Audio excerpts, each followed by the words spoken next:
Muy buenos días a todos y todas. Muchísimas gracias, presidente Leonel Fernández, por su amable invitación. Una vez más, no es la primera vez que estoy en este foro y siempre es un gusto, y sobre todo en esta oportunidad en compañía de tan distinguidos panelistas. Bueno, yo voy a invertir un poquito el título, porque voy a hablar primero de las prioridades y los temas de desarrollo a largo plazo y luego me voy a enfocar en la coyuntura. Bueno, aquí un momentito para… Bien. Entonces, en la primera parte voy a hablar del marco analítico interpretativo que hemos venido desarrollando, ajustando un poco la narrativa del diagnóstico sobre los retos de mediano y largo plazo de la región a las nuevas realidades, y luego voy a exponer los últimos datos que publicamos en el estudio económico que sacamos ahorita en agosto sobre las proyecciones de crecimiento, inflación, déficit fiscal, etcétera, ya para este año. En cuanto al marco analítico e interpretativo, esto lo dimos a conocer a fines del 2023 en un número especial de la revista La CEPAL, en ocasión del 75 aniversario de la CEPAL, y luego lo presentamos de manera más desarrollada en el documento de posición que preparamos para el periodo de sesiones de la CEPAL en Lima, Perú, en octubre del 24. Como ha sido la tradición de la CEPAL, partimos de una caracterización de los cambios en la economía mundial y de lo que llamamos en ese reporte globalización redefinida, pero que hoy día se ha complejizado mucho más. O sea, lo que hablamos allí con énfasis en globalización ahora es todavía mucho más complejo y continúa cambiando, ya no solo por la rivalidad en el liderazgo industrial y tecnológico de las grandes potencias, sino por las respuestas muy diferentes de algunos de los principales actores en el juego geopolítico.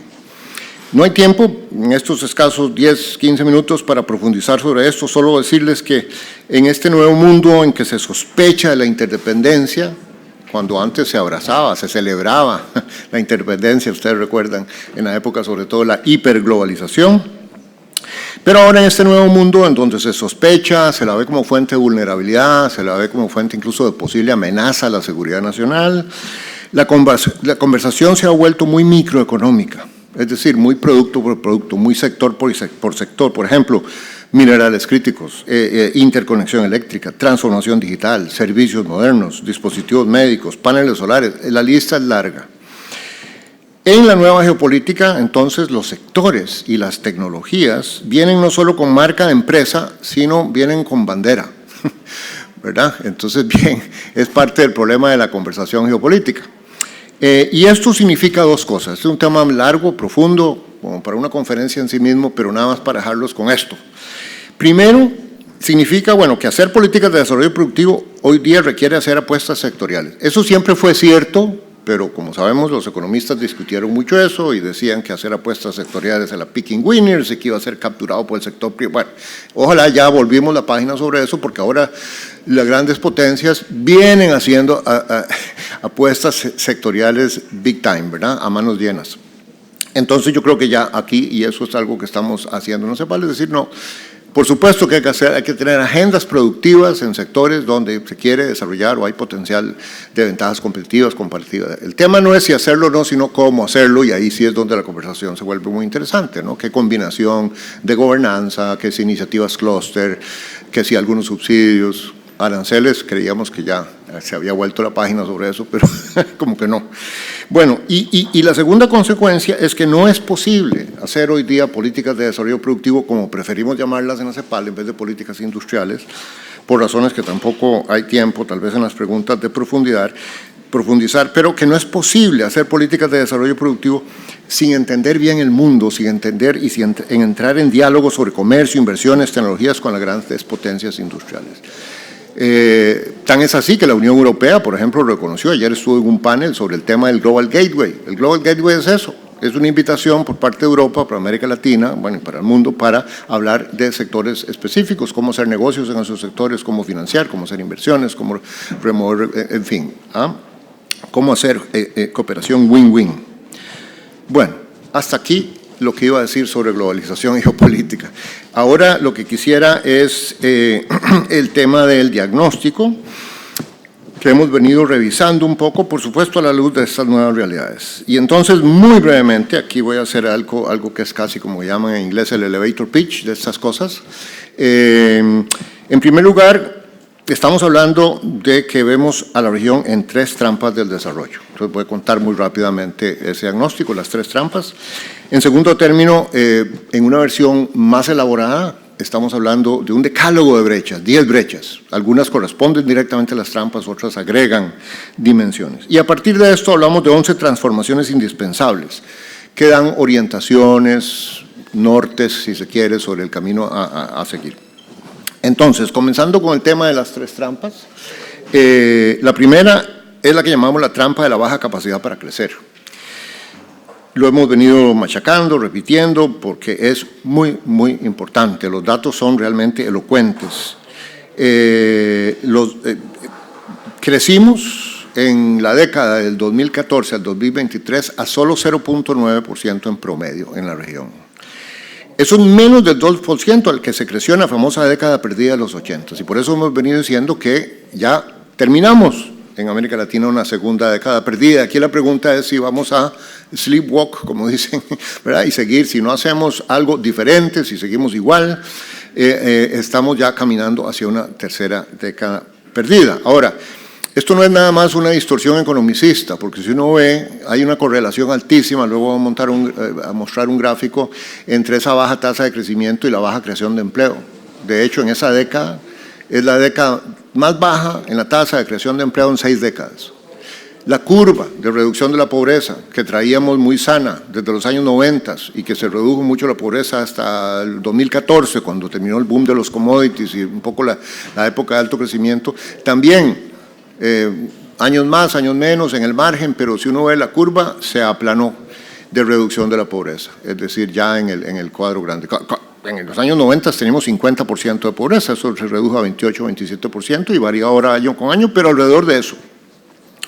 Y también las altas tasas de informalidad, es decir, que cuando damos, o sea, claro que hay que ir más allá del PIB, del Producto Interno Bruto, pero cuando vemos esa baja capacidad para crecer, está correlacionada con problemas de falta, o sea, que ya no, de reducción de pobreza, de creación de empleo y otros temas sociales.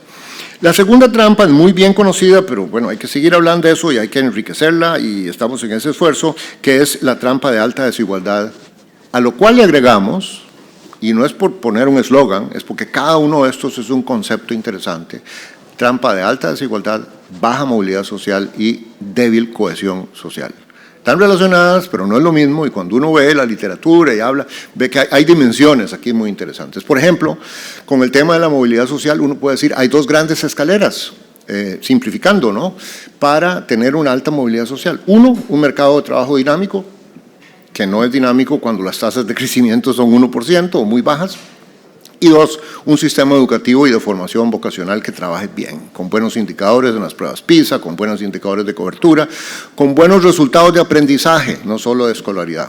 Otro gran tema, pero digamos simplificando, un país que tenga un mercado de trabajo dinámico y que tenga un sistema educativo de formación profesional sólido, tiene alta movilidad social. Esos son 2 de los principales elementos. Y la tercera es una trampa de bajas capacidades institucionales y de gobernanza poco efectiva. Esta es una trampa transversal que afecta la capacidad de formular y sobre todo la efectividad de las políticas públicas y en gestionar las transformaciones. Bueno, eso en cuanto a las trampas. En un análisis más detallado, este es el decálogo. Ahí ustedes ven, si comenzamos arriba, está el tema de la baja capacidad para crecer, pero expresada como bajo crecimiento, crecimiento excluyente, no sostenible, y con baja creación de empleos de calidad. Entonces, es el primer, digamos, gran brecha estructural. Luego, si avanzamos hacia la derecha, aparecen varios temas sociales muy importantes, que tienen que ver con la alta desigualdad, la baja movilidad social, que ya mencioné, las brechas en protección social, sistemas provisionales, pensiones de cobertura e insuficiencias de pensiones, gran tema, los sistemas educativos y de formación vocacional débiles y la desigualdad de género. Si seguimos hacia abajo en el gráfico, está entonces el tema del desarrollo ambientalmente insostenible. No es solo el tema de cambio climático, de mitigación, adaptación, es que hay ¿verdad?, contaminación de plástico, contaminación de aires, de aguas, etcétera. Hay esos temas. El tema de los crecientes flujos migratorios, también el de la brecha digital, ahí está. El tema de los flujos migratorios que han crecido muchísimo intrarregionalmente, ¿no? Hacia afuera de la región, con todos los gran debate y tema que eso significa. Y todo esto, aquí estoy yendo, ¿verdad?, como a 30.000 pies de altura y a 900 kilómetros por hora sobre estos temas. Todo esto desemboca en las restricciones fiscales, en el tema macroeconómico, los altos costos del financiamiento, el limitado espacio fiscal. Los países de América Latina hicieron un enorme esfuerzo durante la pandemia y las crisis sucesivas después, ¿verdad? Subsidiaron energía, muchos países, y terminaron después de la pandemia pues con déficits fiscales relativamente altos y entonces ya un espacio fiscal limitado para seguir haciendo esfuerzos. Además de que nuestra carga tributaria, si lo comparamos con los de los países de la OCDE, pues es mucho más baja. Entonces, ese es el decálogo, lo que llamamos el decálogo, es un mapa integral, faltan cosas. El riesgo de hacer listas y de hacer un número es que hay dos críticas fáciles, ¿verdad? Una, decir, yo no veo la brecha 11, 10, ¿verdad? 10, 11, 12, 13, ¿verdad? No está crimen organizado, debería estar. Ese es un tema, por supuesto, absolutamente importantísimo. Y hay otros que se pueden... Y la otra crítica, relativamente fácil, es decir, caramba, la CEPAL presentó 10 o 11 prioridades, son demasiadas.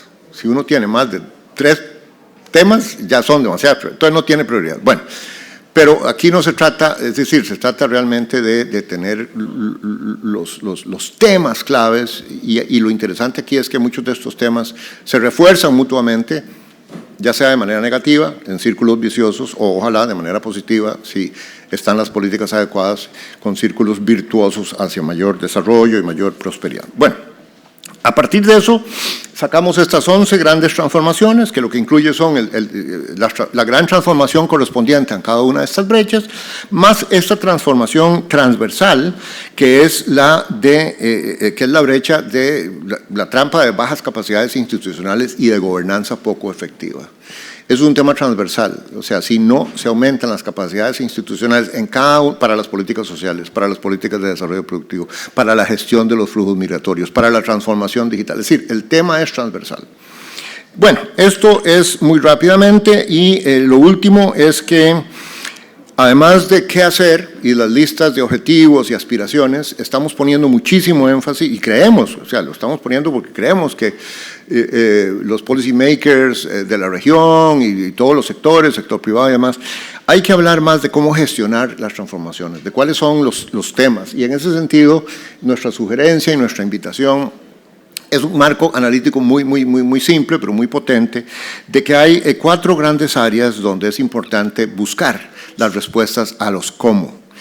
Primero es el tema de la gobernanza, que en realidad es una mezcla de capacidad de liderazgo, de visión de los líderes, ¿verdad?, de foco, pero también de la capacidad de dar orientación estratégica.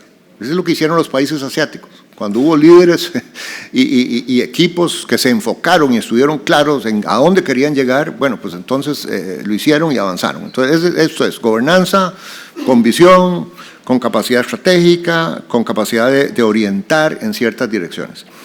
Pero bueno, no solo la capacidad de orientar o de tener una visión o tener un discurso, es que hay que tener el músculo institucional para ir avanzando hacia donde se quiere llegar. Y ahí es donde está el segundo elemento, que es lo que llamamos capacidades top. Técnicas operativas, políticas y prospectivas de las instituciones. Eso es lo que hace que las instituciones... O sea, yo siempre reto que me digan a dónde hay un caso de éxito en educación, en desarrollo productivo, en atracción de inversiones, en salud, donde no haya instituciones o una institución de calidad detrás. Es que, ¿verdad?, la política pública no son nada más los documentos, es la capacidad de que una institución formule, adecue, ajuste, convoque a los grupos de interés y mueva las agujas en ese campo. Tercer tema son los espacios de diálogo social. Esto está muy asociado con capacidades top. Yo trabajé 14 años en la OIT, estoy muy familiarizado con el diálogo social laboral, tripartito, pero aquí la pregunta es, en todos los campos se requiere diálogo social, pero son diálogos sociales distintos. No es lo mismo el diálogo social para negociar condiciones laborales o salarios que el diálogo social para la transformación productiva o para la reforma fiscal, etcétera, ¿no? Entonces, bueno. Y finalmente el viejo pero importantísimo tema de la economía política, de las transformaciones, que es cómo hacer coaliciones más fuertes a favor de las transformaciones que las coaliciones que se oponen y que se resisten al cambio. Bueno, de nuevo, muy rápido, pero aquí dan la visión. Ahora sí, vamos al corto plazo, o más bien, ¿verdad? Esto es lo que está tomado, pero va a ser muy breve, de nuestro último estudio económico. Por cierto, este estudio económico fue el primer flagship de la CEPAL, que fue editado en 1949 por Raúl Prebisch, nada menos, y que sin interrupción tiene 77 años de estarse publicando, incluyendo en el periodo en que José Antonio estuvo de secretario ejecutivo de la CEPAL, y que, bueno, ha sido uno de los flagships que ha venido marcando cosas, ¿no? Entonces, lo primero es una advertencia, que es lo que está en ese gráfico, de que ahora, como todos sabemos, el nivel de incertidumbre está más elevado que en muchos años. Y entonces cualquier proyección económica tiene condiciones externas y condiciones internas. Las externas, por ejemplo, el débil crecimiento global, el aumento de los riesgos geopolíticos, el poco impulso externo al crecimiento, son riesgos, son factores. Y, por supuesto, las internas incluyen una serie de cosas, incluyendo el limitado espacio fiscal. Pero bueno, eso nada más como advertencia. Un factor muy importante, tal vez el más importante de la economía internacional este año, ha sido los cambios en la política arancelaria de los Estados Unidos, que se resumen en ese gráfico. Vean qué resumen. No lo voy a explicar, nada más decir que en algunos casos estas medidas escalaron y fueron suspendidas mientras avanzaban negociaciones. Algunas ya han concluido, como el acuerdo Estados Unidos-Unión Europea. El 31 de julio Estados Unidos anunció un nuevo régimen arancelario que confirmó nuevos gravámenes para 69 socios comerciales, que van desde el 10% al Reino Unido, al 39% para Suiza, 40% para algunos países asiáticos. Se estima que como resultado de todos estos anuncios y negociaciones, aunque es algo fluido todavía, la tasa arancelaria efectiva de Estados Unidos va a pasar de lo que era un promedio de 2.3 el año pasado a 17% este año, ¿no? Pero, como digo, esto bajo un cierto supuesto de cosas, porque sigue cambiando. Con la mayoría de los países de la región se mantuvo una tasa base de 10% al principio, pero luego, bueno, hubo anuncios. México siempre es un caso especial, tanto por unos aranceles de 25, como porque también se ha reconocido que aquellos productos que entren bajo el TIMEC, bueno, se les respeta su estatus de libre comercio, pero hay una cantidad de productos que no están bajo el TIMEC. En Brasil, como sabemos, un 50%, pero con excepciones significativas. Nicaragua, 18%. Bolivia, Costa Rica, Ecuador, Guyana, Trinidad, Tobago y Venezuela, 15%. Bueno, en conclusión, el punto aquí es que esta combinación de desaceleración de la economía, del crecimiento mundial, con esta elevación de aranceles por parte de los Estados Unidos, que es un socio comercial muy importante para la mayoría, pero no todos. Eso sí, es un tema interesante en sí mismo, ¿no? ¿Cuál es el porcentaje de exportaciones de cada país que va? México es más de 80%, Centroamérica y Colombia entre 30 y 60%, pero Suramérica para Brasil es el 11%, nada más. Ahora es un 11% importante, que incluye los aviones de Embraer y otras cosas, ¿no? Bueno, entonces pero en general eso significa que la economía mundial va a ofrecer, o es lo que se puede pensar para este año, para el próximo y en adelante, un débil impulso al crecimiento. Es decir, no podemos esperar un efecto de lo que fue, por ejemplo, China para la recuperación V que tuvo América Latina después de la crisis financiera, donde el boom de los commodities y con una China creciendo a 9-10% todavía en el 2010, 11, 12 y 13, pues ayudó mucho a América Latina, ¿no?, a su crecimiento. Ese escenario no se ve para nada en el futuro inmediato. Bueno, en relación con la dinámica de la inflación, buenas noticias. La inflación mediana desde la segunda mitad del 2022, se ve ahí en esos gráficos, de la izquierda y la derecha, pasó de 9.3 en junio del 22 a 2.9 en junio del 25. Hay algunos detalles. El gráfico de la izquierda ve como, por ejemplo, hay diferencias importantes. Centroamérica y México, así como el Caribe de habla inglesa y neerlandesa, tienen niveles mucho más bajos de inflación que América del Sur, pero en general un movimiento en la dirección, digamos, correcta. Y hay en el gráfico de la derecha una descomposición ahí por productos, pero digamos, yo creo que no quiero abusar del tiempo. En cuanto al espacio fiscal, se proyecta que las cuentas públicas se mantendrán estables. El gasto total del gobierno central se ubicaría en un promedio de 21.8 del PIB. mientras que los ingresos totales se mantendrían alrededor de 18.7. Esto da un balance promedio de déficit fiscal de 3.1% del PIB para América Latina, que es lo mismo que en el 24. Así que, bueno, y hay un tema con la deuda también, que alcanzó en promedio 50.2 del PIB, es el gráfico de la derecha, que es una reducción de 6 puntos porcentuales con respecto al nivel registrado durante la pandemia. O sea, un mejoramiento, pero bueno, que ha costado, ha habido esfuerzos de consolidación, etcétera.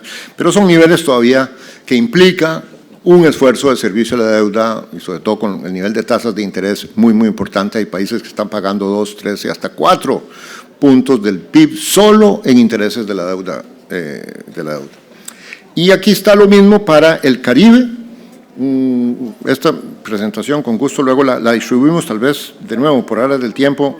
No voy a dar los detalles del Caribe, solo decir que en general es parecido a la evolución de América Latina, pero el Caribe tiene niveles de deuda como 20 puntos por encima de los de América Latina. Y mucho de eso se explica por la vulnerabilidad a los huracanes y la reconstrucción que varias islas, varios países tienen que hacer cada año, cada 2 años, y el endeudamiento, ese esfuerzo para reconstruir infraestructura y también temas sociales por los impactos de los huracanes o otros desastres naturales.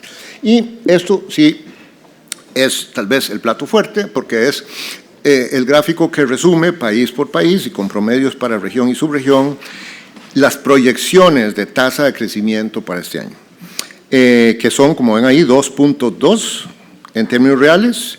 Este es un ligero aumento con respecto a la proyección que hicimos en abril, porque la que hicimos en abril fue justo después del famoso 2 de abril, el famoso día de la liberación, en donde, claro, con ese nivel de aranceles que se había anunciado y demás, pues el escenario era mucho más oscuro que el que luego se fue digamos, desenvolviendo.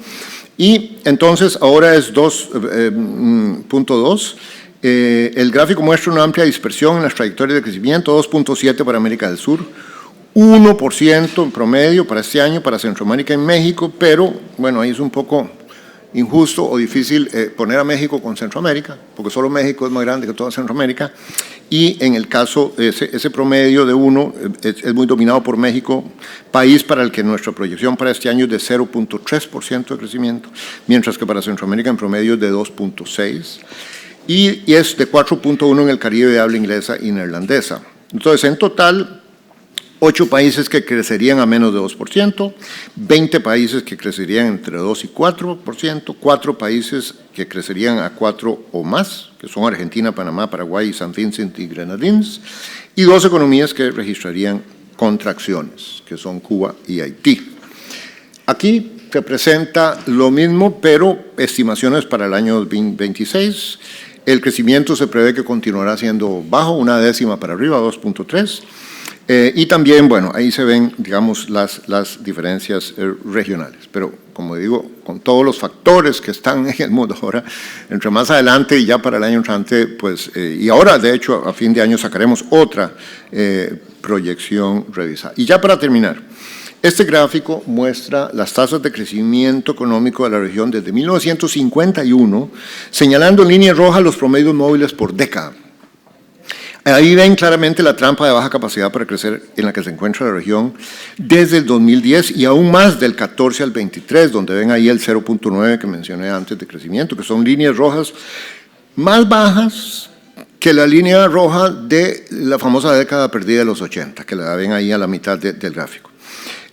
Y hicimos un ejercicio en este gráfico con base en nuestras estimaciones para el año 25 y año 26, cómo sería entonces la década 2017-2026, y nos da que el crecimiento promedio sería de 1.6 por año, si nuestras proyecciones están correctas. Bueno, crecimiento mediocre, crecimiento bajo, promedio, y por cierto, ese promedio del PIB regional, 33% de Brasil, 27% en México, o sea, el 60% del PIB regional son Brasil y México. Esa capacidad, y esta es la última lámina, aquí termino, esa capacidad para crecer se refleja en tasas muy bajas de crecimiento del empleo. Entre el 14 y el 23, el crecimiento del empleo en promedio en la región fue de 1%, y estimamos que para este periodo 17-26 sería incluso de 0.9%.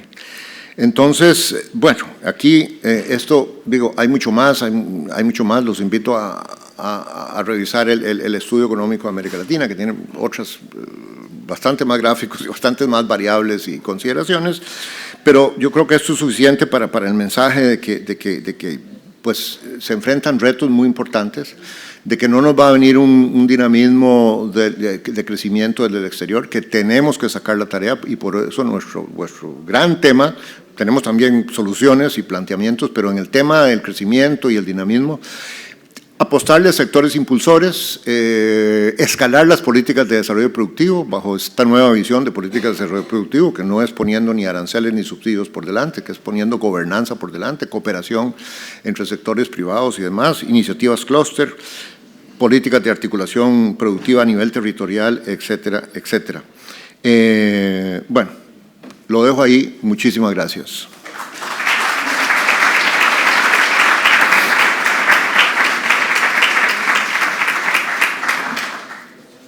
Muy buenos días a todos. Estamos en creo que Mauricio está en línea. Sí, aquí estoy.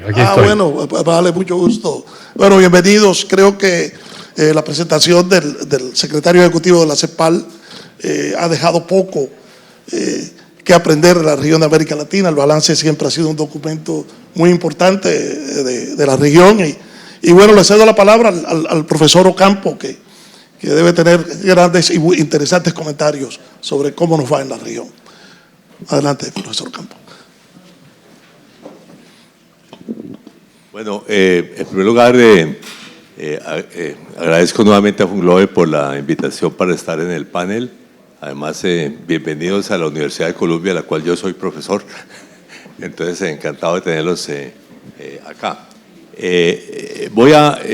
Yo estoy obviamente muy en línea con el análisis que ha presentado José Manuel de la CEPAL, pero quiero enfocarme de pronto a hacer énfasis sobre algunos temas más de largo plazo.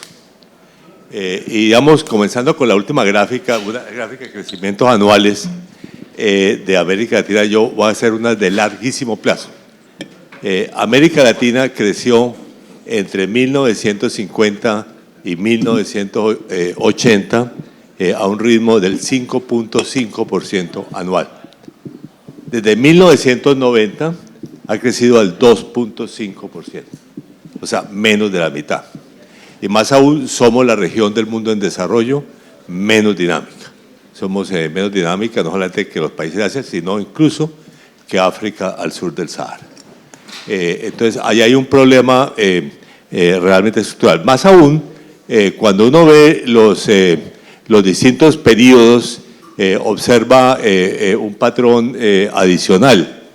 Y es que en realidad hay los periodos de rápido crecimiento han sido muy pocos. De hecho, como se dijo anteriormente hoy, digamos, el único periodo de crecimiento rápido fue entre el 2004 y el 2008, que se alargó un poco hasta el 2013, que fue un periodo afortunado porque fue un periodo de altos precios de productos básicos. Entonces, ahí América Latina logró un crecimiento un poco más rápido. Pero de resto, digamos, han sido muy lentos, digamos, fuertes crisis en distintos momentos del tiempo, incluyendo esta segunda década perdida. Digamos, celebro además que ese concepto se haya, que en realidad yo creo que yo soy el padre de ese concepto, se haya adoptado por parte de la CEPAL, digamos, ya en forma muy clara. Debo decir además que digamos, como resultado de todo eso, como ya también lo mencionó José Manuel, digamos, el progreso social se ha desacelerado. O sea, sobre todo la reducción de pobreza, que fue muy importante precisamente en el periodo de rápido crecimiento del 2004 al 2013, se ha frenado totalmente. Entonces, y obviamente el empleo, como él lo resaltó. Entonces, yo creo que los problemas que tiene América Latina son de carácter estructural. Y por lo tanto, digamos, yo celebro que precisamente esta forma como la CEPAL está planteando, digamos, la necesidad de unas reformas realmente estructurales para superar los problemas que tiene América Latina. Y yo diría que, digamos, uno podría decir, cuando uno lo mira en términos de la literatura sobre el desarrollo contemporánea, el problema más claro de América Latina es lo que se llama en estos debates la desindustrialización prematura de América Latina. O sea, América Latina comenzó a desindustrializarse mucho antes que los países avanzados en materia de ingreso per cápita. Y por lo tanto, digamos, incluso, debo decirle, incluso México ha tendido a desindustrializar, no todas las economías en el mismo ritmo, pero sobre todo en Sudamérica el problema ha sido particularmente grave. Digamos, ahora, obviamente la industrialización no es el único objetivo hoy, bueno, por dos razones fundamentales. En primer lugar, porque América Latina es muy rica en recursos naturales y por lo tanto tiene unas oportunidades importantes en recursos naturales, tanto en productos, si se quiere, tradicionales, incluyendo ahora la oferta de alimentos, que se está volviendo un tema crítico internacional, sino también por los minerales y incluso la disponibilidad de minerales críticos en varios países que digamos que puede ser una oportunidad de desarrollo. Entonces, esa es otra dimensión. Y obviamente hoy en día el tema de la economía digital y por lo tanto de los desarrollos que tienen que darse, sobre todo en materia de servicios. O sea, América Latina está muy retrasada, por ejemplo, en la exportación de servicios digitales o incluso, digamos que es una característica pues, de los países de mayor crecimiento hoy en día. Entonces, ahora, la pregunta concreta, digamos, es, digamos, ¿qué hacer? Entonces, digamos, para eso yo comparto plenamente, digamos, el énfasis que hay que darle a las políticas de desarrollo productivo como uno de los objetivos en todas sus dimensiones, nuevamente, productos primarios, manufacturas y servicios, digamos, como un elemento fundamental, obviamente con las peculiaridades que tiene que ver en cada país, tanto en función de su desarrollo como de su tamaño, porque las oportunidades obviamente para una economía grande, qué sé yo, como Brasil y México, pues son muy diferentes de una economía pequeña, incluso República Dominicana, que por lo demás es una de las economías que le ha ido relativamente mejor en este panorama, pero ya no sé. Entonces ahí, dependiendo de esas características, pues habrá que tomar decisiones específicas, digamos, en cada país. Ahora, un elemento que me parece muy importante allí es el tema de, bueno, o dos temas. Uno que ya se mencionó esta mañana, integración económica. Digamos, cómo refortalecer la integración económica latinoamericana, incluso profundizarla. E incluso en nuevas dimensiones, ciencia y tecnología. No tenemos investigación en ciencia y tecnología. Digamos, el modelo europeo, por ejemplo, en esa materia es un modelo que habrá que revisar para ver cómo se puede incluso instrumentar de alguna manera en América Latina.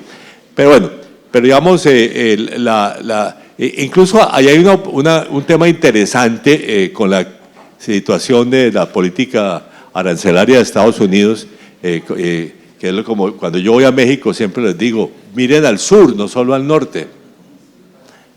¿No era que México se podrá integrar más con América Latina en esta coyuntura? Creo que es una oportunidad, digamos, además para América Latina también aprovecharse digamos, de los desarrollos mexicanos. Pero también, curiosamente, debo decir una cosa, que yo estoy participando en un proyecto en Canadá, digamos, de las relaciones de Canadá con América Latina, porque Canadá incluso ha sido más afectado por la política arancelaria que el propio México, incluso que el propio América Latina. Entonces, hay una oportunidad interesante de ver cómo se integra, digamos, América Latina con Canadá en forma mucho más sólida. Pero tocando nuestra integración regional, los procesos existentes, incluso los procesos nuevos, ahí hay obviamente un tema que hay que superar, que son los enfrentamientos políticos, digamos, las tendencias políticas muy diferentes que hay en distintos países de la región para ver cómo se maneja y cómo uno puede, digamos, seguir la integración aún independientemente de los regímenes políticos. Ese, por ejemplo, es un modelo europeo. Los europeos siguen con su integración independientemente del movimiento de la derecha o la izquierda. Espero que ahora no ocurra lo mismo ahora en Europa, que se terminen fragmentando con este proceso, pero hasta ahora, digamos, la integración europea ha sido fuerte independientemente de los giros políticos de los países individuales. Digamos, eso es lo que también tenemos que hacer nosotros. Y obviamente, pues el caso más complicado es Mercosur, por las tensiones entre Brasil y Argentina, digamos. Pero bueno, eso, pero en todo caso, la integración económica para mí es uno de esos elementos adicionales importantes, y el otro es ciencia y tecnología y desarrollo institucional en ese campo. Y aquí pues simplemente muestro los datos latinoamericanos son una vergüenza, para ponerlo claramente. Digamos, América Latina, el promedio de gasto de investigación y desarrollo es del 0.6% del PIB, pero eso es porque Brasil tiene más de 1%. Si uno quita a Brasil es 0.3%. Es decir, digamos, comparemos con China, 2,5%, un país desarrollado, 2,5% o 3%. Bueno, y para no comparar con los campeones en esa materia como Corea, por ejemplo, ¿no?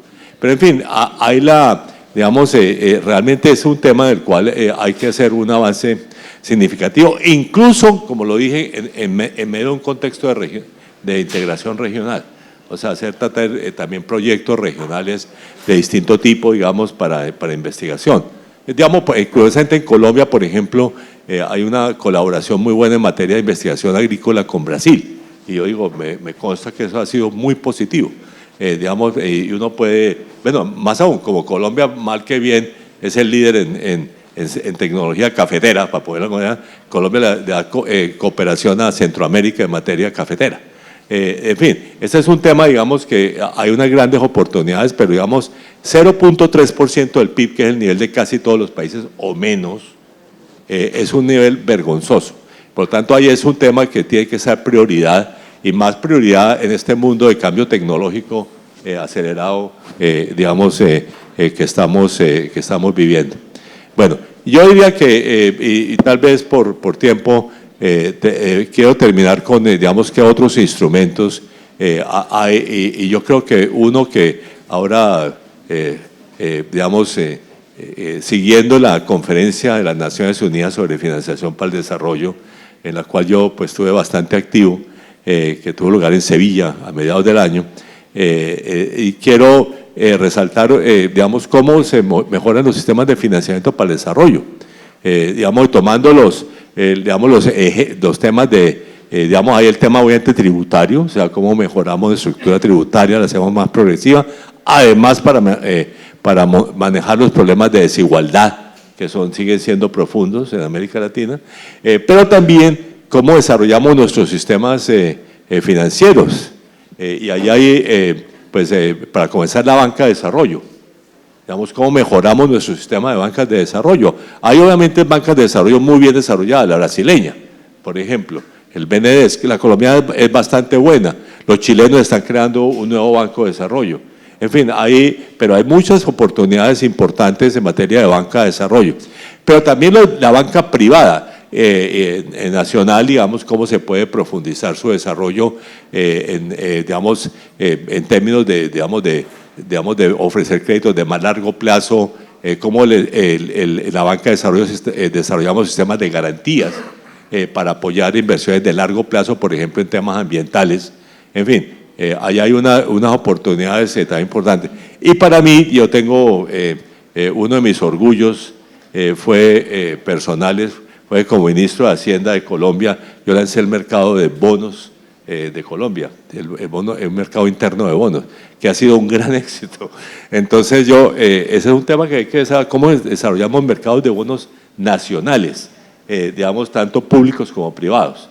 Ese es un tema, una dimensión digamos, y en el caso de la banca de desarrollo, y esto termino con eso, ¿Cómo hacemos, financiamiento también, apoyo a nuevas empresas?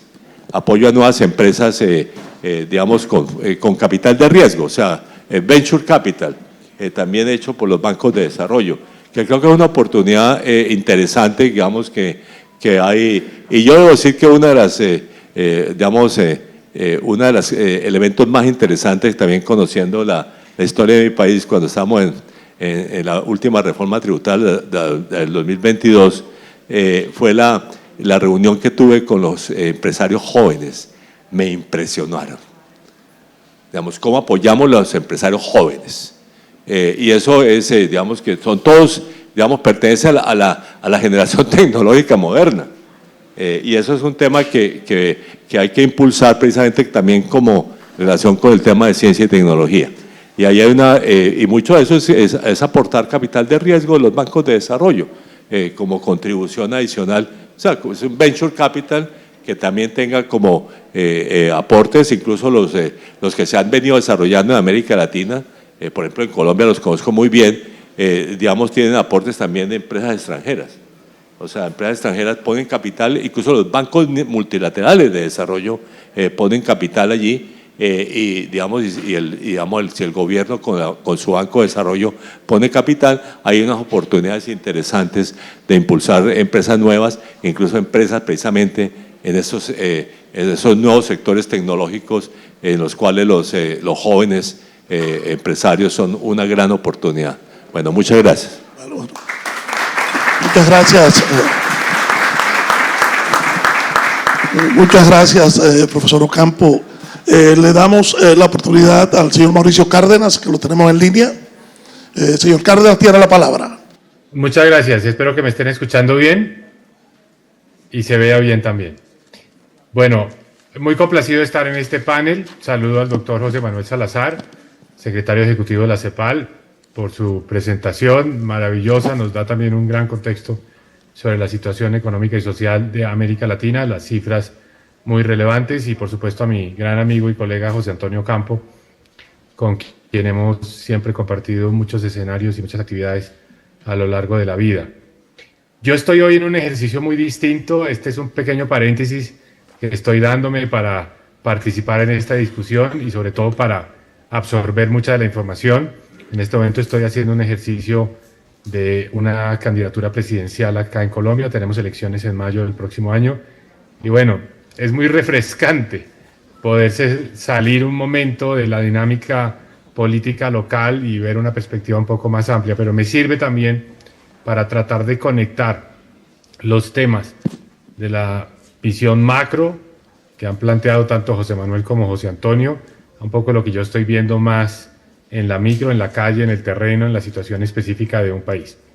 Voy a comenzar diciendo que esta sensación de que estamos entrando a una tercera década perdida, pues es muy agobiante y está muy presente en la vida de los latinoamericanos, ciertamente en la vida de los colombianos. Una situación económica que no se considera satisfactoria, las encuestas no lo muestran así, más bien hay un cierto escepticismo, un cierto pesimismo sobre la situación económica.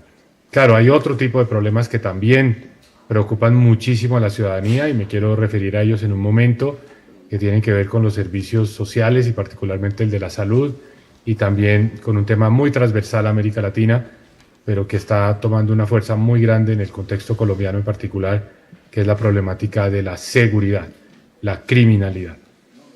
El doctor Salazar hizo una referencia tangencial a este tema, es muy central en la conversación política en nuestros países y sin duda alguna en un país como Colombia.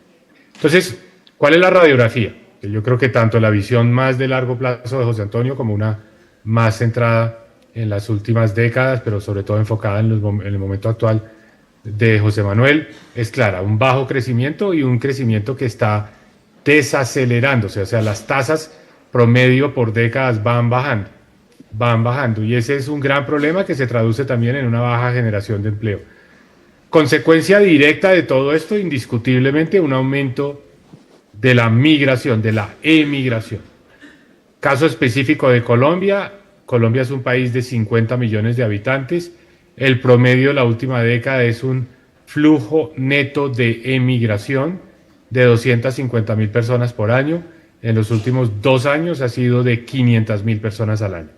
Es decir, más emigración, por cierto, también como consecuencia más remesas. Un primer tema en América Latina que es muy transversal: México, Centroamérica, Colombia, Ecuador, se han duplicado las remesas en los últimos 5 años. En 5 años, un incremento del 100% en las remesas. ¿Qué significa esto? Pues es la otra cara de la moneda de la pérdida de capital humano, porque recordemos que los trabajadores que emigran no necesariamente están en el nivel más bajo de calificación. Muchos de ellos, como es el caso de Colombia, tienen educación secundaria, algunos educación terciaria, pérdida de capital humano y, en compensación, ingresos que se convierten en una fuente muy importante de divisas, pero sobre todo ingreso para los hogares para sostener el consumo. Esa es la realidad de América Latina: bajo empleo, aumento de las remesas. Ese no es un buen panorama económico, indiscutiblemente, porque es un panorama que no ayuda a la productividad. La pérdida de capital humano indiscutiblemente es parte de la pérdida de crecimiento económico. Entonces aquí hay un primer elemento: ¿por qué no se están generando las oportunidades en nuestra región? Y por qué la opción de los jóvenes es irse. Les cuento esto: ayer estuve dando una charla en la Universidad Nacional de Colombia, estudiantes de Ciencias Económicas. Había al menos 200 estudiantes en el salón. Les pregunté, mi primera pregunta es: ¿cuántos de ustedes tienen como sueño, aspiran irse de Colombia? Y me sorprendió, de manera que quedé totalmente preocupado. Más o menos el 70% de los estudiantes levantó la mano. Es el sueño de unos estudiantes que están en la cúspide de la pirámide en términos de nivel educativo. O sea, que van a tener un grado universitario en pocos años y que su sueño es irse. Y obviamente la pregunta relevante es ¿por qué? Y la razón es por falta de oportunidades. Esto también, el bajo crecimiento económico, el bajo crecimiento del empleo, se traduce en un bajo progreso social, y particularmente en indicadores tan trascendentales como la pobreza y la desigualdad. Se han estancado, el ritmo de desaceleración o disminución es cada día más lento, se vuelve más difícil bajar la pobreza y se vuelve más difícil bajar la desigualdad, por lo menos en comparación con las épocas del auge de los precios de los productos básicos. Y está detrás de esto también un problema estructural serio de una relativa baja tasa de inversión. América Latina es una región que no invierte suficientemente. La tasa de inversión es baja y en muchos países ha tendido a descender. Un panorama complejo. Y un panorama complejo que yo diría marca un gran contraste con lo que yo considero son las oportunidades de América Latina, porque así como los resultados son malos, las oportunidades son buenas. Si uno se detiene momentáneamente sobre los grandes desafíos globales, los desafíos globales, primero, ninguno de ellos es originado o causado en América Latina. No somos el epicentro de las grandes crisis que están hoy agobiando al mundo. No somos el epicentro de la crisis energética, no somos el epicentro de la crisis climática, no somos el epicentro de la crisis alimentaria, no somos el epicentro de las guerras comerciales y tampoco, por supuesto, de las guerras militares. No somos el epicentro de los problemas que están teniendo muchas economías avanzadas con la falta de generación de empleo debido a la transformación asociada a la inteligencia artificial. Es decir, no somos el epicentro de los problemas, pero sí podríamos ser parte central de las soluciones. O sea, América Latina puede ser una parte muy importante de la solución al problema del cambio climático, primero por la protección de la biodiversidad, la Amazonía en particular, pero otras de nuestras grandes reservas forestales. También podríamos ser la fuente de generación de energías limpias. América Latina tiene un enorme potencial, lo sabemos de hace mucho tiempo. Energía solar, energía eólica. Se habla mucho en América Latina de las posibilidades de desarrollo del hidrógeno verde. En fin, parte de la solución a los problemas de cambio climático están asociados a la captura de CO2, asociada a la protección de nuestra biodiversidad y a la disminución del uso de combustibles fósiles. Pero América Latina también puede ser una parte muy importante de la solución de nuevas tecnologías. Brasil lo está haciendo con los biocombustibles para la aviación de tercera y cuarta generación, solución a los problemas de cambio climático. América Latina también puede producir más alimentos, lo está haciendo Brasil, el principal exportador de alimentos del mundo, pero no todos los países. Paraguay también lo está haciendo, pero no todos los países de América Latina están en esa transformación. Y América Latina es, por definición, el socio pacífico. ¿Y qué quiero decir con esto? La región del mundo que no inicia guerras, prácticamente ninguna desde que se logró la independencia en nuestra región. No somos bélicos, no somos confrontacionales, son casos muy esporádicos, muy excepcionales, y por supuesto tampoco somos una región dada a iniciar guerras comerciales. Por el contrario, América Latina es visto hoy como ese socio confiable, amigable, el ejemplo del friendshoring, cuando todavía se usaba ese término, pero sobre todo el socio que todos los países del mundo quieren tener, porque no va a tensionar las relaciones para tratar de sacar algún dividendo desde el punto de vista comercial. Conclusión, estamos en un lugar muy bien ubicados para aprovechar todas esas oportunidades, pero los resultados no son buenos. Algo anda mal. ¿Qué está mal? La política de América Latina no está bien. Una presentación, y es natural que sea así como la de José Manuel, pues obviamente tiende a mirar el bosque, tiende a mirar las grandes tendencias de la región, pero no se puede detener suficientemente en los detalles y las diferencias. Y hay grandes diferencias en América Latina en resultados, y esos resultados, en mi opinión, reflejan también diferencias en el enfoque, en el modelo, en la orientación de las políticas públicas. Aquellos países que están pensando que la estatización es la salida, la estatización de los resultados. Los casos emblemáticos son República Dominicana, Paraguay, Panamá, que están teniendo los mejores resultados. De manera que el modelo importa, la orientación ideológica de los gobiernos importa.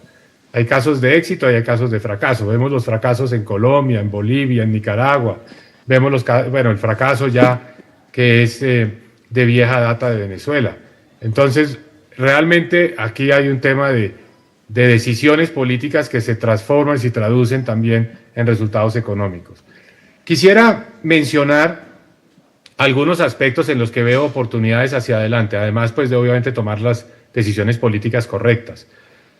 Veo que América Latina, pues más allá de poder contribuir decididamente a la transición energética global, puede tener una oportunidad monetizando mejor su biodiversidad. Algunos países lo han hecho, pero no todos.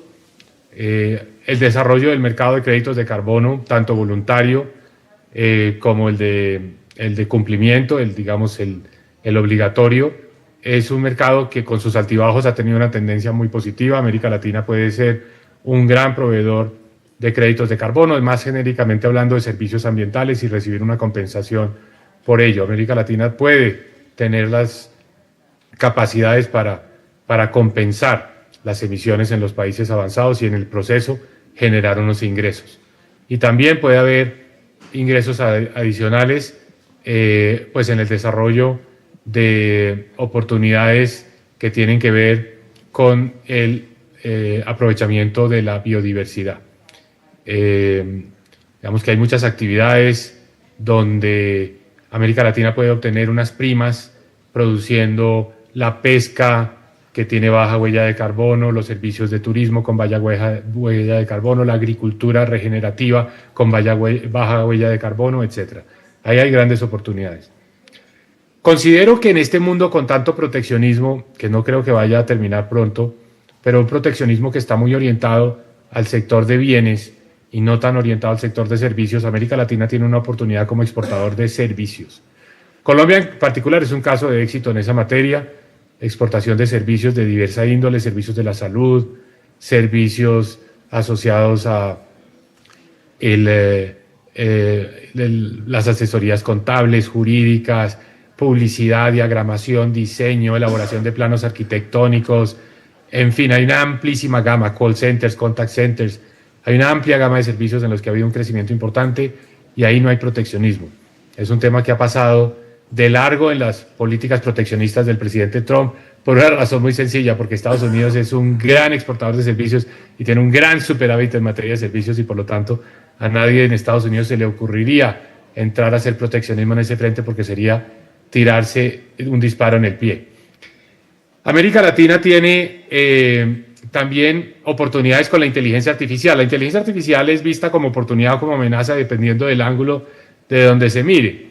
En las economías avanzadas pues hay mucha preocupación con el desplazamiento de trabajos, sobre todo trabajos más calificados. América Latina puede transformar el sector de exportación de servicios con alguna base tecnológica como los call centers, los contact centers, en servicios asociados o apoyados en la inteligencia artificial.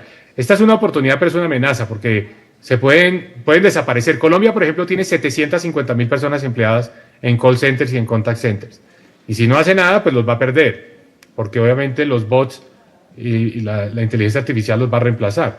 Pero si actúa decididamente, los puede transformar en ser la persona, el humano que está vigilando las aplicaciones con inteligencia artificial, o sean las personas que se desarrollan algunas aplicaciones basadas en la inteligencia artificial. Aplicaciones que para América Latina nos vendrían muy bien, aplicaciones para resolver problemas legendarios que hemos sido incapaces de resolver, como la corrupción, la evasión de impuestos, la mala calidad de la educación, la congestión en el tráfico vehicular, en fin, una gran cantidad de problemas que la inteligencia artificial puede ayudarnos, pero tenemos que desarrollar los aplicativos. América Latina los puede hacer, tenemos que buscar apoyar ese tipo de iniciativas.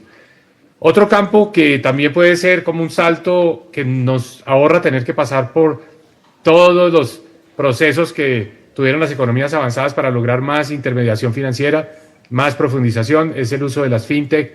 Ahí hay un campo muy importante. Las fintech pues requieren un marco regulatorio adecuado, requieren también innovación, estímulos, capital semilla. Creo que los gobiernos, José Antonio está muy en lo correcto al decir que mucha parte de la actividad de las políticas de desarrollo productivo debe orientarse a poder financiar el capital semilla para la creación de nuevos emprendimientos, y en las fintech hay muy buenas posibilidades y nos pueden, insisto, hacer saltar etapas para lograr más profundidad y más acceso al crédito, que sigue siendo una de las grandes barreras en América Latina. Y termino simplemente con una reflexión sobre la criminalidad. Un problema grave que está creciendo, ya es el punto focal de la atención de la opinión pública. La banca multilateral también se ha dedicado a estudiar el tema en América Latina. Hay unos buenos diagnósticos, pero seguimos teniendo un problema muy serio asociado al narcotráfico, que crece, que se expande. Hoy ya no es solo Colombia, también Colombia y Ecuador, digamos, teniendo más o menos el mismo tipo de problemática. Países incluso que pueden ser distantes desde el punto de vista de la producción, pero que están teniendo grandes problemas como puntos de transbordo de la droga, como Brasil, las ciudades de Brasil, Rosario en Argentina. Este es un problema grande y es un problema que necesita soluciones efectivas de carácter multilateral. Y en América Latina debemos impulsar, porque ya es un problema que no es de un grupo de países en particular, es un problema mucho más hemisférico y más transnacional. Y esas soluciones pues tienen que ir de la mano de buscar no solo la cooperación y la ayuda de países avanzados, sino también de políticas efectivas para reducir el consumo en el plano internacional. Porque de lo contrario lo que están es inundando nuestras calles de criminalidad y están inundando también nuestras calles de problemas asociados a la falta de estímulos a la inversión, porque la criminalidad finalmente acaba afectando la inversión y la productividad. Bueno, son algunos de los temas, son simplemente elementos adicionales para contribuir a esta conversación, y yo agradeciendo pues la muy amable invitación y la oportunidad para tomarme este paréntesis y poder hablar de los temas de la región, agradeciendo las presentaciones de José Manuel y de José Antonio. Muchas gracias. Bueno, muchas gracias. Muchas gracias, señor Cárdenas. Estoy mirando a Astrid y al presidente, si con la venia de los dos puedo hacer un par de preguntas. Las hago juntas y le doy 3 minutos a cada uno. Me voy a la coyuntura. Hace un año uno venía a eventos de este tipo y todo era friendshoring, nearshoring y todas las posibilidades que se le abrían a América Latina con estas, el nearshoring. ¿Qué pasó con este fenómeno? ¿Es viable todavía después de las medidas arancelarias que toman los Estados Unidos, el cambio de política? Me gustaría saber la opinión de ustedes, muy corta. Y la segunda pregunta que tengo es sobre el tema de las remesas, que en América Latina ascendieron a 161 miles de millones de dólares el año pasado, entre 161 y 165, 70% vienen de migrantes en los Estados Unidos, y un 90% de las remesas que van a los países del Triángulo Norte vienen de aquí. ¿Qué nos va a pasar con el tema de las deportaciones y el tema de las restricciones migratorias? ¿Y qué podemos hacer para cubrirnos de esto? Le doy la palabra primero al secretario ejecutivo de la CEPAL, señor Salazar, luego al señor Ocampo y luego usted, señor Cárdenas, y cerramos. 3 minutos, por favor. Señor Salazar, tiene la palabra. Sí, Bueno, muchísimas gracias y tal vez primero decir que, bueno, agradezco muy interesante la conversación porque creo que estamos muy de acuerdo, ¿no? Los tres, hubo elementos que, claro, que se adicionaron y demás, pero creo que compartimos mucho este tema de los retos, las brechas estructurales, la necesidad de hacer las cosas de manera diferente en América Latina para lograr más crecimiento, más inclusión, temas sociales, realmente, bueno, muy bien. A ver, lo del nearshoring, friendshoring, claro, ha cambiado el juego, una vez más, es decir, pero yo no diría que eso está fuera del cuadro, nada más que se ha complejizado. Y tal vez está incluso más dentro del cuadro. Yo sigo pensando, es decir, que ahí hay grandes oportunidades, porque todo esto que está sucediendo con la geopolítica está aumentando la reconfiguración de cadenas de valor. O sea, ha habido varios momentos, ¿no? Hubo el momento de la administración Trump 1 en el 2016, hubo el momento de todo el tema pandémico con las vacunas y las disrupciones que eso creó, incluyendo ¿no? en el tema del transporte y contenedores y todo, y eso fue como, bueno, momentos en que asentaron mucho la conciencia sobre la importancia de las cadenas de suministro y que encarecieron y que aumentaron la incertidumbre de sus cadenas de suministro. Ahora, claro, ahora viene todo el elemento geopolítico y la definición de seguridad. Pero bueno, para una región que está cerca del gran mercado de los Estados Unidos, para un México, sin duda siguen habiendo, y los datos que tenemos de México es que ha habido un enorme aumento de inversiones extranjeras directas, que en parte son inversiones nuevas y en parte es que continúan creciendo las empresas multinacionales ya instaladas. Hay pequeñas, grandes complicaciones con el tema del friendshoring y es el tema de que, como sabemos, y esto la geopolítica, ahí está, hay inversiones chinas que se han instalado, por ejemplo, en México, o que simplemente hay suministros, hay componentes, valor agregado, como China es una gran potencia exportadora, en donde hay parte de los valores agregados de productos que entran a Estados Unidos que tienen origen chino. Bueno, eso es parte de las negociaciones comerciales del TIMEX, de la revisión y demás, y eso mismo puede aplicar y sin duda va a aplicar a otros países de América Latina. Yo creo que eso es tal vez lo más importante y lo mismo va a hacer en las conversaciones con Europa. O sea, ahora esto es parte de la negociación. Con respecto a las remesas, ¿qué va a pasar? Bueno, es decir, el tema de las deportaciones, hay que ver, o sea, en términos de números, cuánto se sigue aumentando, posiblemente habría que ver si, o sea, ciertamente en una perspectiva de mediano plazo está reduciéndose el ritmo de entradas de inmigrantes a los Estados Unidos, o en perspectiva de mediano y largo plazo. Si uno viera los gráficos, no hemos hecho ese ejercicio, pero una hipótesis sería que se va a estabilizar. No sé si va a reducir mucho, pero ciertamente a estabilizar el crecimiento, porque lo que traían las remesas para la mayoría de los países era un crecimiento asociado con el crecimiento de los flujos migratorios hacia los Estados Unidos. Eso uno sí esperaría que se estabilice. Si se va a reducir, pues ya depende de lo que suceda. Tal vez lo dejo ahí. Muchas gracias. Profesor Ocampo, por favor. Sí, bueno, debo decir que voy a hacer, o sea, obviamente el nearshoring ha perdido, digamos, relevancia con la política arancelaria de los Estados Unidos, ¿no? Pero bueno, de todas maneras, para algunos países puede ser oportunidad todavía. Pero yo sí resaltaría que mucho más que eso, América Latina tiene que pensar, aparte de su integración económica que ya hablé, es ver con quién más se integra en el mundo. Digamos, y en esa materia, digamos, ahí hay que pensar, por ejemplo, cómo fortalecemos, como dije yo, las relaciones con Canadá, cómo fortalecemos las relaciones con Europa. Incluso debo decir que cómo fortalecemos mucho más las relaciones con Asia, con los países asiáticos. Y ahí, sin embargo, hay un matiz que yo resalto siempre. Yo le digo a mis estudiantes que digamos, obviamente, China es un socio súper importante de América Latina y el principal centro de destino de exportaciones de varios países latinoamericanos. Pero, como le digo yo a mis estudiantes, es un patrón decimonónico. O sea, exportamos productos básicos y importamos manufacturas. Entonces hay que diversificar también, incluso hay que negociar con China una diversificación de los patrones de comercio de América Latina, digamos, para hacerlo, digamos, un socio adicional. Bueno, en fin, entonces todo el tema, pero para mí, debo decir que un tema interesante, ayer estuvo aquí precisamente en la universidad la directora de la Organización Mundial de Comercio, y bueno, hablando con ella, hay una cosa que es interesante, digamos, con esta situación de Estados Unidos. De todas maneras, el resto del mundo está buscando cómo cambia, digamos, sus relaciones comerciales. Y mal que bien, digamos, digamos, hay un crecimiento del comercio, digamos, diferente al de Estados Unidos en el mundo.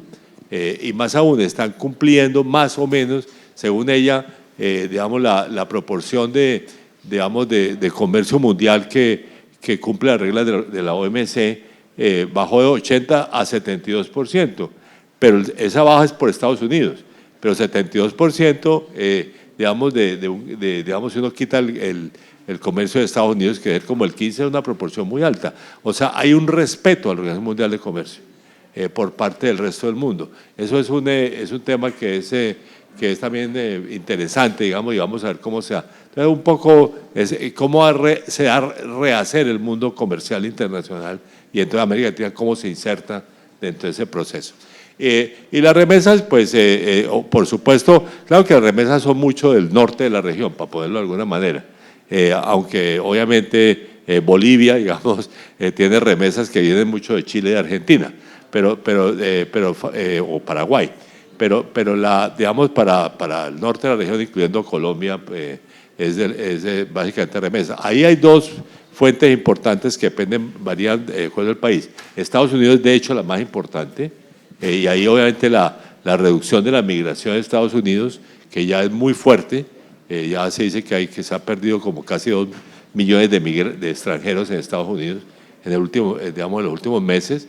Digamos, a eso va a ser un efecto. De hecho, parte del aumento de remesas puede ser personas que están en Estados Unidos y saben que los van a expulsar, entonces están mandando su plata para poderle de alguna manera. Bueno, eso no sabemos exactamente, lo veremos, pero el crecimiento de remesas este año ha sido impresionante en América Latina, ¿no? Como ingreso. Entonces es un tema interesante. Ahora, hay otro destino que es muy positivo para varios países, que se llama España. España sí es un país que sigue siendo abierto a la migración de latinoamericanos y hay una oportunidad interesante, además porque una de las economías más dinámicas de Europa ahora. Entonces ahí hay un tema interesante, digamos, y cómo uno piensa también digamos, en cómo son los flujos migratorios hacia Europa, pero notablemente hacia España. Bueno, que no nos oiga el señor Abascal, porque no vamos bien, ¿no, señor Cebrián? Con América Latina, sí. Bueno, señor Cárdenas, le damos la palabra y cerramos con usted, por favor. Gracias, muy brevemente. No tengo mucho que añadir porque se ha dicho todo. Yo siento que nosotros debemos poner en el centro de la política pública dos elementos.